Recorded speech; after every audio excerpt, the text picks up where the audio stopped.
Hi, welcome to Targeted AI Solutions. I just want to take you through the application just to make sure that you can get yourself started off as fast as possible. Now, everything's fairly straightforward and simple and should be fairly self-explanatory, but I'll cover off everything anyway.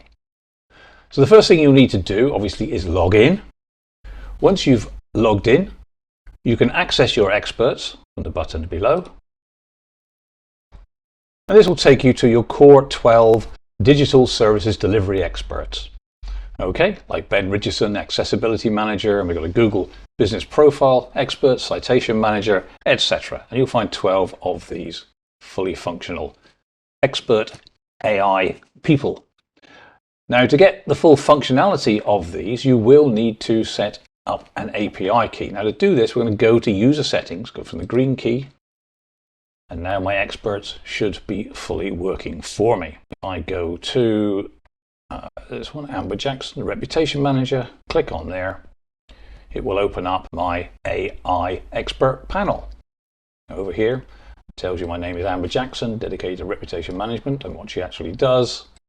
On the left-hand side, you will see some common questions that are already in place for you. Who are you? What exactly is reputation management? Then there's a sales and marketing section with a load of questions and prompts on. You've got a technical delivery section, which should have some pre-made questions. These are all just to get you started. And there's checklists where you can actually just click any of these, a reputation manager's strategy and planning checklist, for instance. And every time you click anything in this side, it will come up in this talk with Amber. And now you can ask the question, and it will go off and ask a question for you. In this case, we're looking for a detailed checklist on reputation management strategy and planning. And there we are. So down here, it's produce a checklist, define goals and objectives, blah, blah, blah, etc. So you've got a nice checklist there for that. Anything that you create in here, we can save into the history. So if we add that to history, sure, we can add it to history, we can. And now we look in the right-hand side, we'll see we have panels with everything that we've done here in here. So now we can either print this off, we can use this as content, or you can copy from here back into here to ask further questions. Included in here as well is training tools, certification and deliverables. Now these are generated by Amber in this particular case. So if we go to training, you'll find a page that gives you a whole training guide specifically for reputation management. There's a why reputation, key deliverables, key platform, how reputation management improves your local businesses.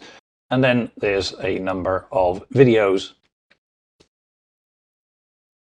best practice reputation management, social media listening. I mean, depending on which expert tells you what, these will vary. But basically, you'll get a full training explanation for that. You also get tools, which gives you the software and whatever other online and offline tools that are generally used and how to use them for that particular service. And again, we'll have certification, which shows you the certification path, if there is one for that particular service as well. Again, video guides and in fact, certification courses, etc. on here.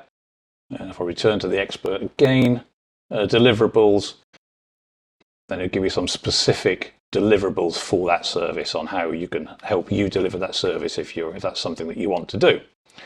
So selling accessibility services to local businesses, in this case, 6 steps to sell review management services, etc. So there's videos and various training, some solutions down here. So basic reputation management strategy, manage multiple client review plugins from essential panels. So this is part of the Power Online Reviews plugin that they use for reputation management. And a video how to use it, etc. So all that will be available to you from your local expert. And of course, each one will be different, of course. And basically, you can type anything you like into this talk with whoever your expert is, ask the questions. You can also, whatever you click in here, so how can I sell services to local businesses? And you can ask the question, or you can copy the question to the clipboard, for instance, and go off wherever you want. But also you can go to some external, if you've got accounts with these Claude, Bard, UAI, you can go to ChatGPT and Bing.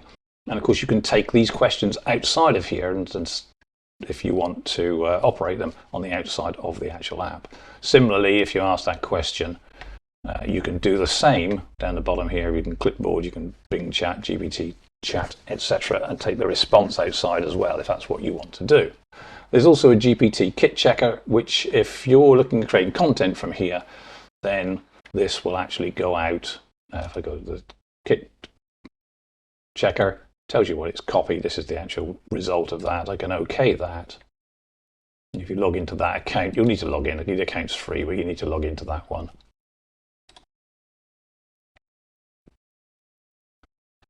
And submit it, and it analyzes on whether it believes this is obviously human or AI generated. Now, obviously, it is AI generated, so you're likely to get some there, but it gives you an idea if you're using this as original content, etc., and you want to make it look as human as possible, then it is a test that you can use. So let's just go back in there again. We can add that to the history if we wanted to. And again, we have a history here, and we can add as many as we like. And each time we add something to history, you'll get a new open close button on there, and you can keep a history, and then you can download or clear that history as you wish. Also, you can use the ChatGPT 3.5, which uses the latest version of that. You can use ChatGPT 4. Generally, ChatGPT 3.5 is all you will need. It is clever enough and bright enough to give you all the solutions that you want. You can ChatGPT 4 costs a bit more in API credits, as it says here.